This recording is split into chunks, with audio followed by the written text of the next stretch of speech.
All right, let's try something new. There were release notes from Xano that were published 2 days ago, August 30. The version is 145.3, whatever that means. And I figured I'll take a few minutes, hopefully not more than 1 hour, to look at those new features, improvements, bug fix, and try to see what's new, what's in that new release, what's good, and try to go a little bit deeper in the product to see what those words exactly means. This is all part of, I'm offering some coaching for Xano for people who want to know more about it or get more proficient. So this is just me trying to stay really up to date with the latest release of Xano. So on the screen that I'm sharing now, you can see those release notes. So let's go ahead and let's take them one by one. New feature, there's one new feature, stream support with query all records. Iterate through millions of records without worrying about paging. All right, let's see what that means. I have had millions of records before and I've used paging. So what is stream?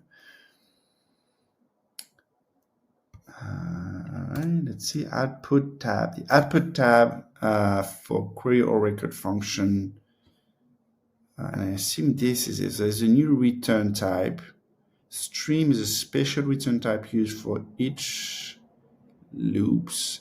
Stream retrieve database records in a memory-friendly way, so that for each you can iterate through all the records without the need for paging. Okay, stream is only for use for each loop. Returning a query or record function with a stream return type will not produce any record. Okay, so we're going to do a query or record and for each loop. Let's try it.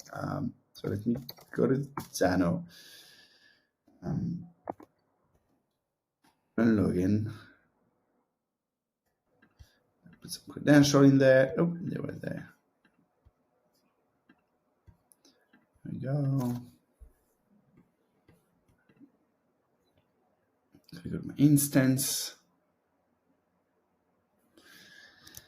And then let's see, we're gonna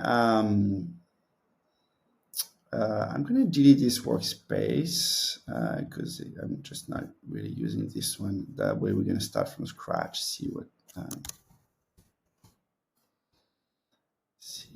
it feels like. I'm advanced. I don't know yet. Nope, started from fresh.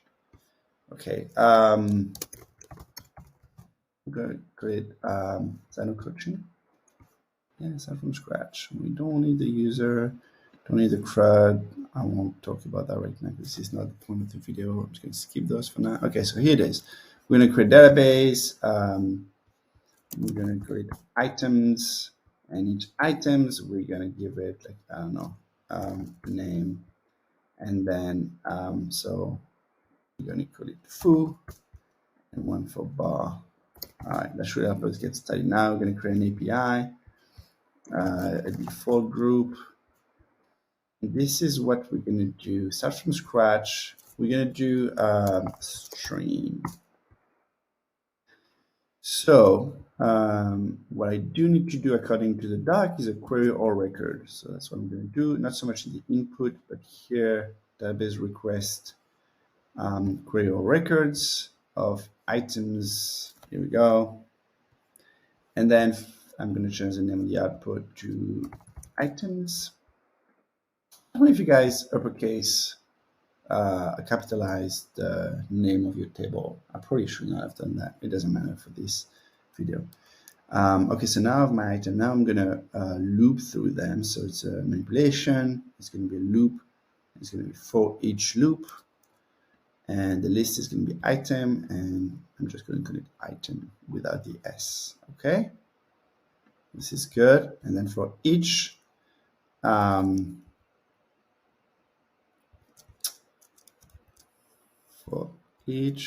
return response.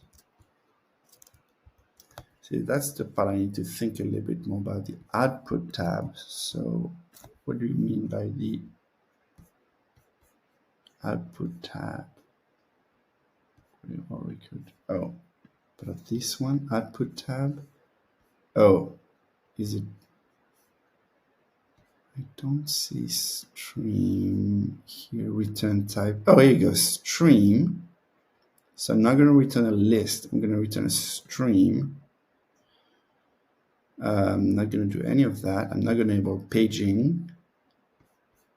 The stream return type should be referred to as the list variable.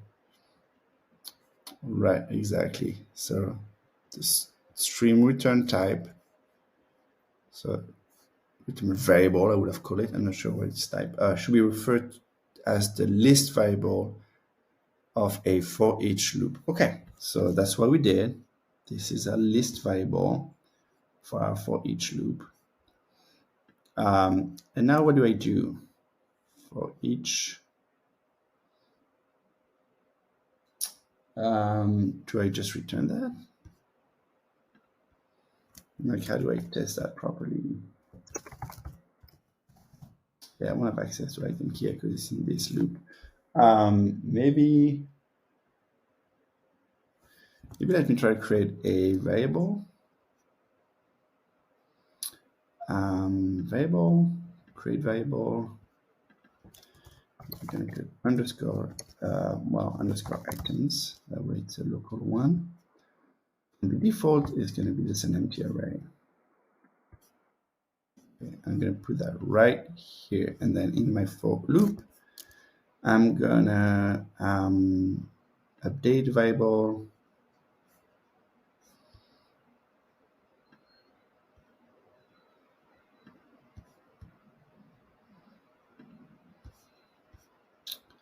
What I want to do is append.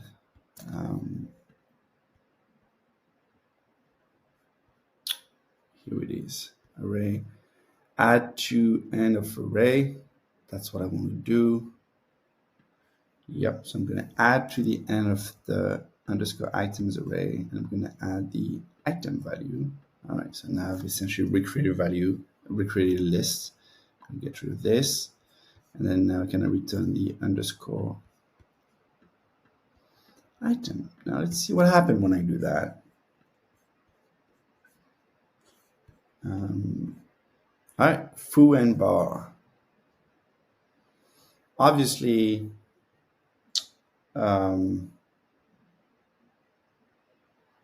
this is just two records, so I can't really see what happened.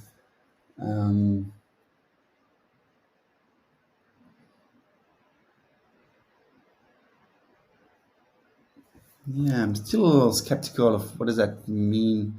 Am I gonna, if I have a million thing, is it gonna be returning a million record without worrying about iterate through million of record without worrying about paging? But you're still returning.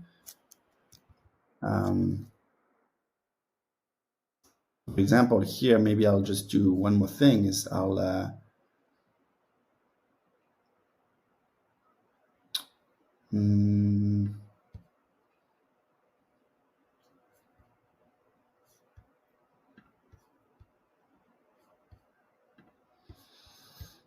I'm trying to think how to properly demonstrate that.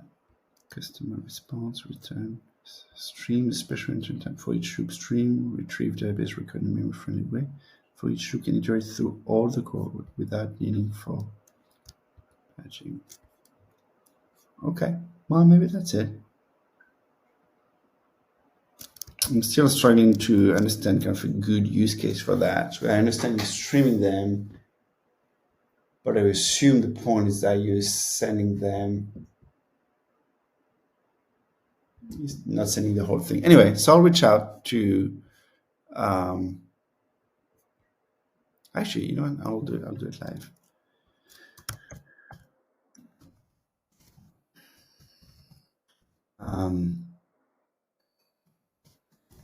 Updates. I'm still wrapping my head around the stream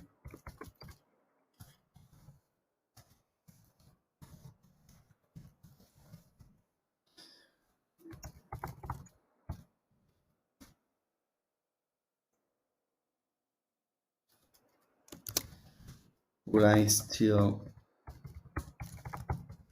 learn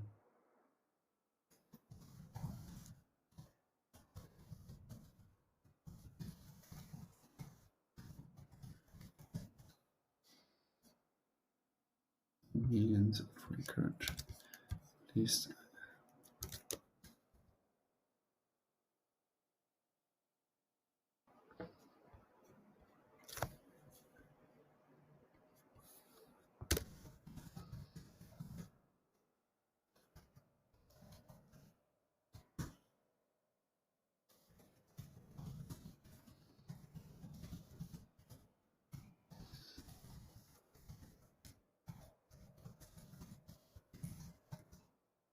We may provide some details.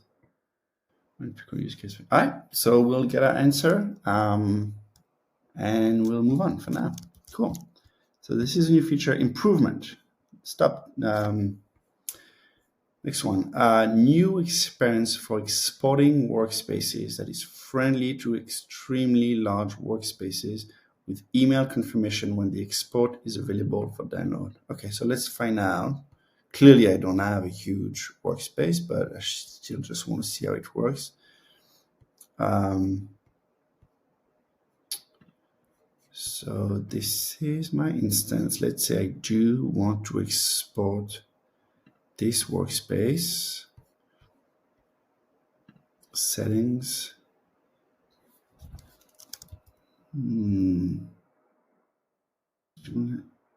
Exporting workspaces. Delete workspace. Here probably. Clone workspace to the export data. Ready to export. Exporting your data is done in the back. Is done, I guess, in the background, and may take a significant amount of time to process depending on the amount of data. You may also include media attachment, but this may increase export size. Once the export is complete, you will receive an email notification. I guess that's what they're referring to, that your data is ready to be downloaded. This export will be available for 12 hours. All right, let's give it a try. Export. Let's see if we can export it. Cool. That'd be great. I actually just had that use case a while ago. I'm wondering if that's why they ended up adding an improvement, but that's really cool. All right, next improvement. Faster loading of workspaces when having lots of API function add-ons tasks. Workspaces. I have always felt like going from the instance to the workspaces takes a little bit of more time than I wish it would take. Clearly, it's hard for me. It's hard to know if it's getting significantly faster. But I should figure out a way to do some like performances calculation. That would be on my to-do list. All right, sweet. Next improvement, treat null value as empty string for the sprintf filter instead of generic an error. Treat value as empty string. Okay, so let's try to do that. Let's say in that database, let's say we had a null that is nullable. All right, so this is my column, and I'm not going to put anything in there.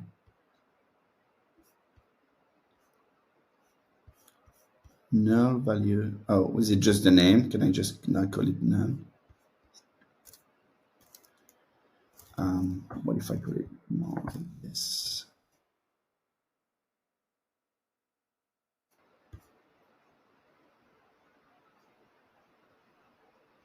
I'm not sure what that error is, but let's call it null.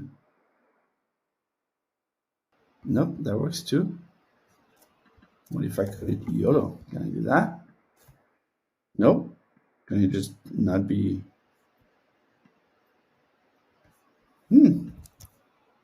Look at all those names I have now. Let me delete them. Delete. Oh, look at that. Your import is complete.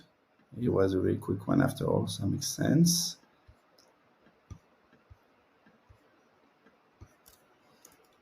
Update Xano.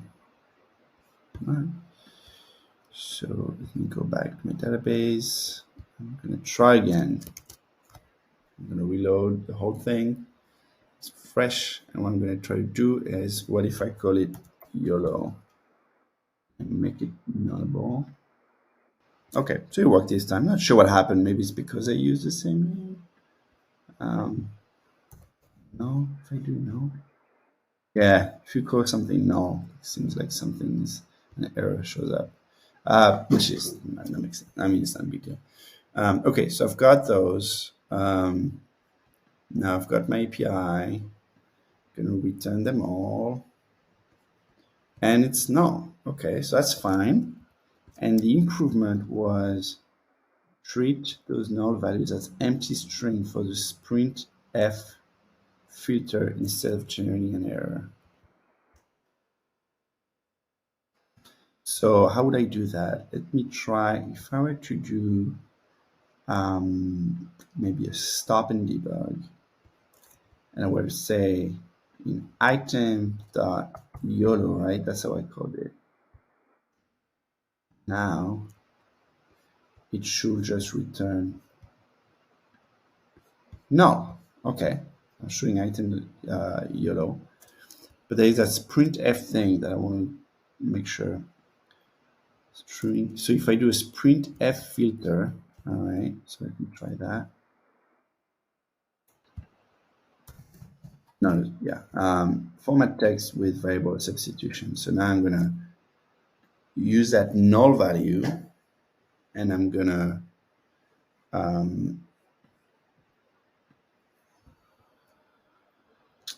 yeah, typically your sprintf, you create you give it like a few like an array, and it'll just change the value.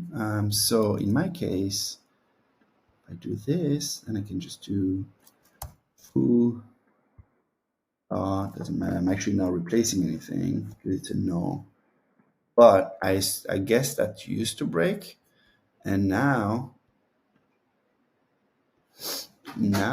I'm getting an error, which is what it says in the update, right? Oh no, that's empty string instead of generating an error. You get an error here. Must be a type string null given.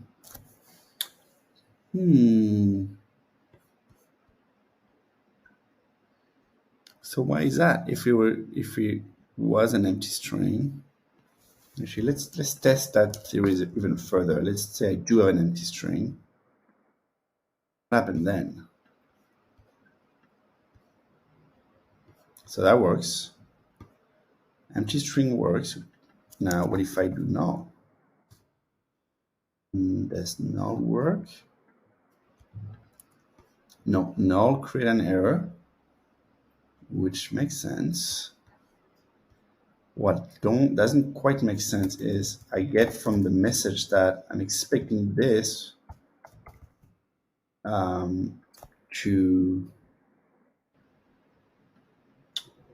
just not show an error. It should just be empty because it says it's treated as an empty string. So that's a little odd.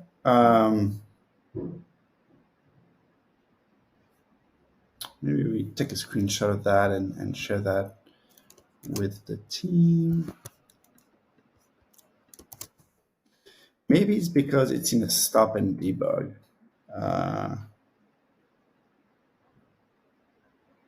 So what if I were to do like here, instead of putting item, what if I do YOLO first of all? So now I should just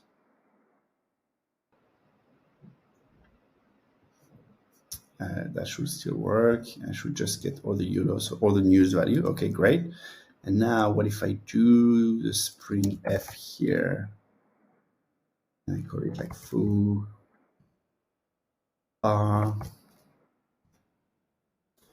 date save. Now let's see if that works. Nope, still got an error. Oh no, that's odd.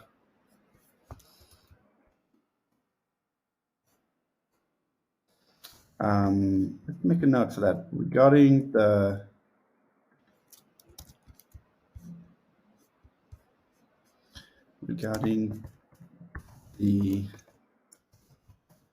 null value as empty string,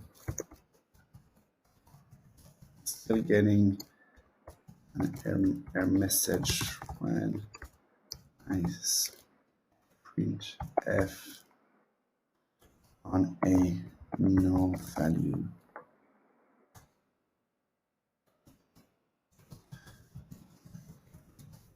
Am I doing wrong? And I'm going to show the image.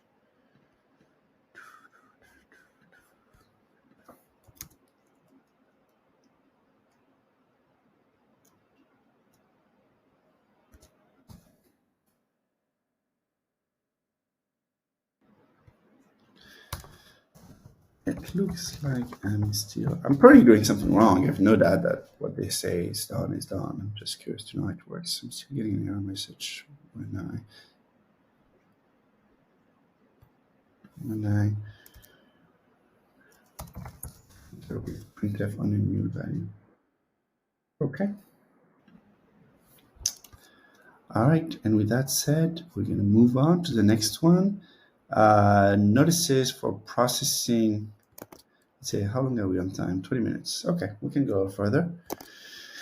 Notices for processing of a task with run and debug when using a data source different than what is configured with for schedule processing. What does that mean? Notices for processing of a task. Processing of a task. So we're doing a background task. There's a run and debug. Oh, okay. So let's take it at a time. So we have a task. We're going to create a new task. How am I going to call it? Source. That seems to be what's related to the improvement. Okay. So what happened when using a data source different than what is configured with for schedule processing? Using a data source different than what is configured. Using a data source different than what is configured.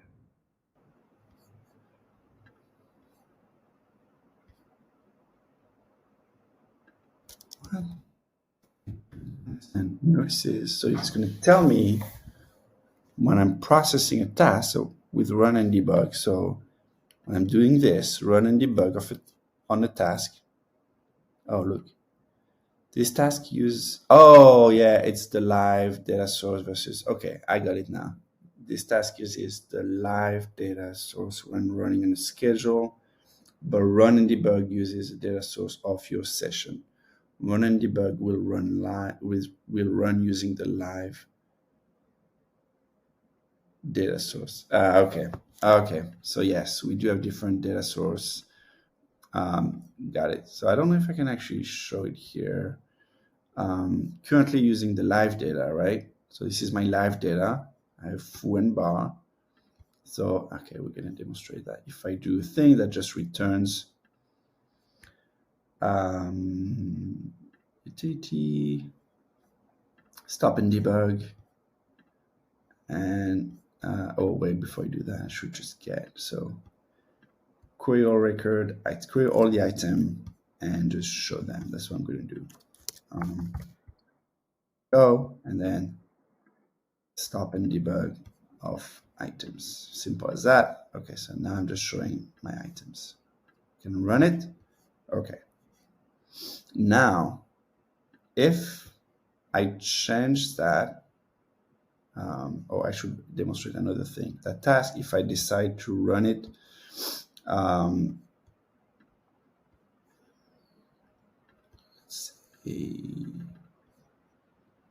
let's say 26. Okay, I'm gonna run it once, 26, which is happening in less than a minute. I'm gonna enable that task. Okay, got it. The task currently active. Okay, so if I go back to my database, now I have like foo and bar. If I change, if I add a test data source, it's about multiple data source. The data source represents a location for your database record. This is useful for wanting to test your business logic and data that doesn't affect the customer. So if you don't want to test things in real data, all data sources share the same data schema. They only favor allowing different copy of the database record. Okay, and I don't have the right plan for that. If I need the right plan, let's see out of curiosity what it will take me. my current plate is an essential one. And let's see, where is the data source?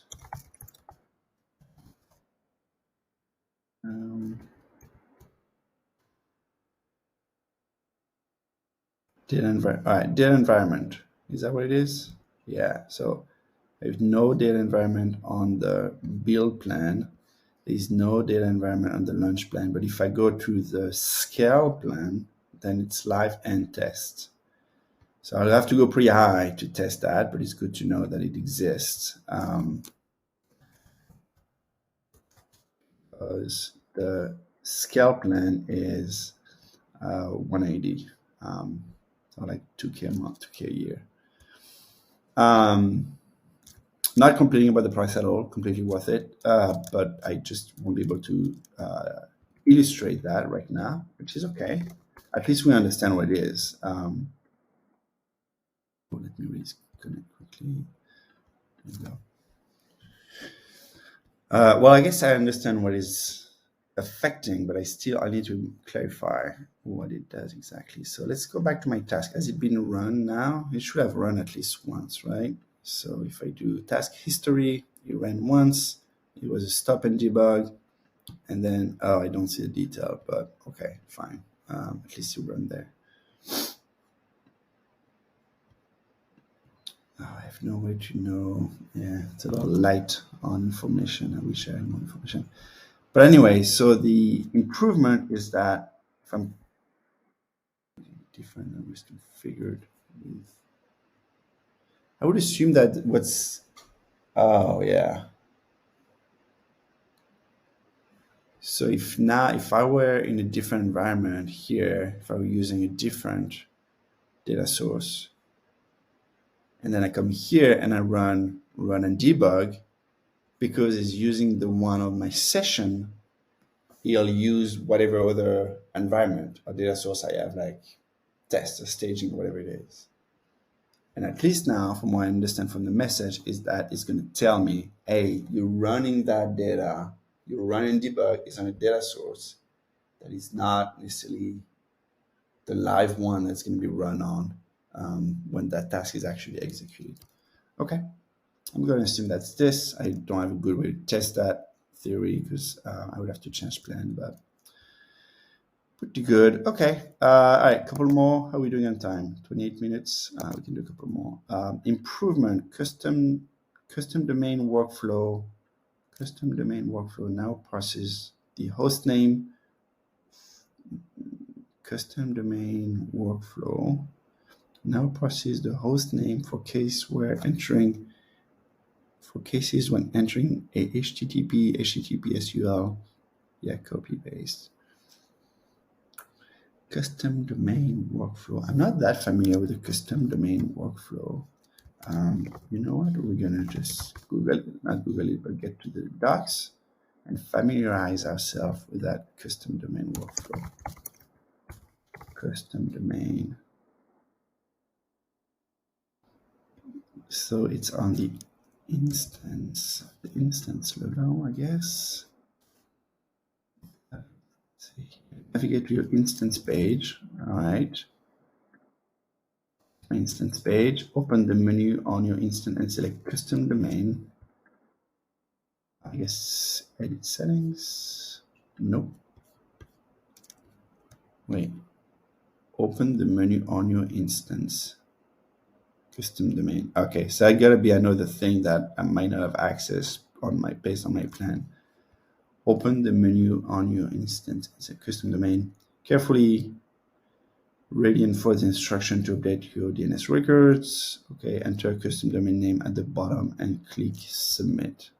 Okay, and the improvement has been made that workflow now parses the host name for cases when entering URL. Yeah, copy paste, parses the host name. Parses the host name. So I'm not exactly sure what that's going to look like. Oh, so I will copy paste it here in my custom domain name, and it will parse the host name. Okay, so if there is a bunch of stuff after, it'll not get take care of that. You'll just only use the host name, maybe. Once complete, you can use your custom domain in your endpoint.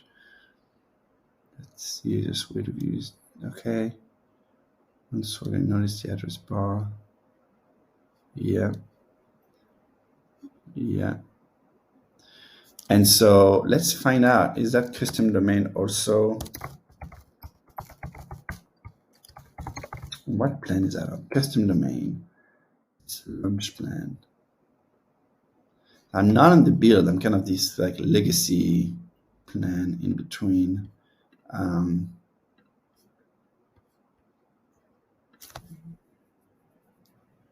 This essential listener. So I don't think I have custom domain, right?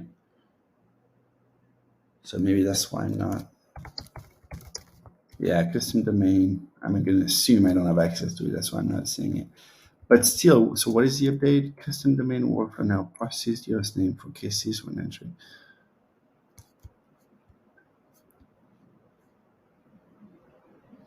All right. Well, I guess that's good. I'll leave it at that. I was debating putting a comment and asking them more clarification, but it also doesn't matter that much. I'm sure it just does a better job at entering UL. All right. 3 bug fixes. Let's see if we have time to go through them quickly. Task history was broken on task with extremely long processing time. So task history, which we just did a task. So we should be able to see that task again.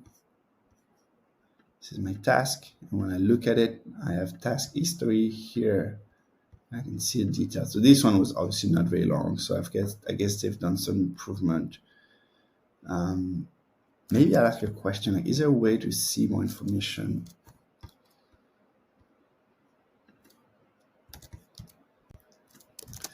Gentle asks regarding the task history bug fix. Is there a way to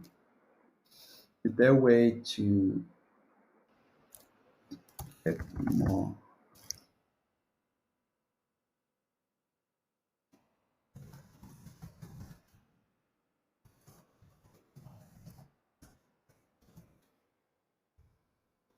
Gentle ask, is that correct?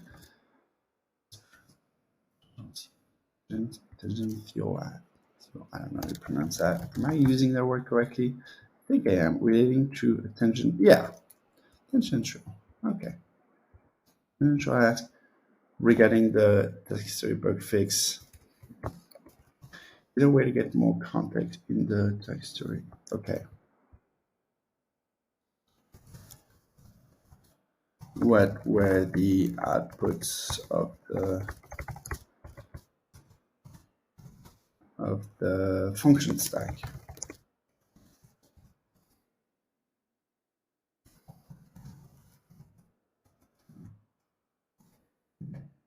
Oh, I need to never fix that.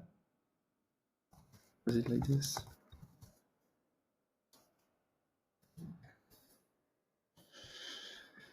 Okay, so back to the list.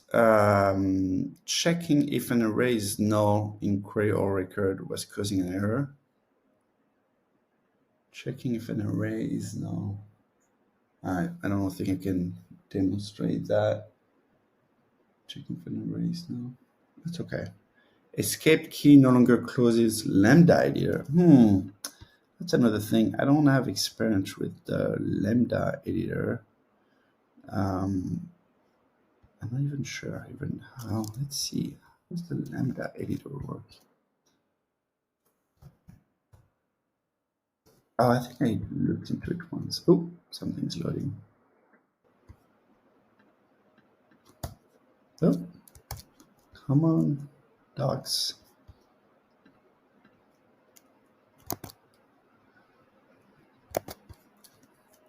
Lambda. Okay, and so yeah, I know what Lambda is. I just want to know where would I go. Oh, here you go. So it will be in the function stack. So in my function stack, my API, for example, here I could have a little Lambda function. And it used to be that when I escaped, I guess, escape key no longer closes Lambda editor. So it used to be that when I clicked escape here, which I'm trying now, the thing will go away. Now it doesn't. It's sweet. Yes, from this experience based on another tool, it is annoying when you write out of code, exit because you want to do something else, and just everything maybe gets lost. At least on the X, you can prompt the user to make sure they're okay to lose everything. So anyway, let's see what that see more. Are we at the end, or is there more? No, that's it. Yeah, the more is for the other release. So that's it. That was the August 30 1.45.3 release notes review for Xano. Let me know if you have any questions. I'll try to do that every time there is new update, new release note. As you can see, I'm not familiar with everything. That's actually a good way for me to force myself to like explore the part of the Xano that I might not know yet. And it's also a great way to know what's been released, what the team is working on. So I'm excited to keep doing that. Maybe it'll be better to do it live at some point. I don't know. This is just kind of an experiment. And thank you for the Xano team to release all those new feature improvement and bug fixes. That's awesome. All right. As I mentioned before, I do some, I should mention that a little more. I do some Xano coaching. So if you go to, I'll provide the link. It's, I'll provide it in the description. It's gduverger.com. Yeah, if you do this one, gduverger.com/Xano coaching, and you'll be redirected to a lot more details about what that coaching is about. Like, why do I do it? My discussion with Sean, the CEO of Xano, a little bit more about me and what I'm qualified to do. Coaching on Xano, like I've used it myself for a long time now.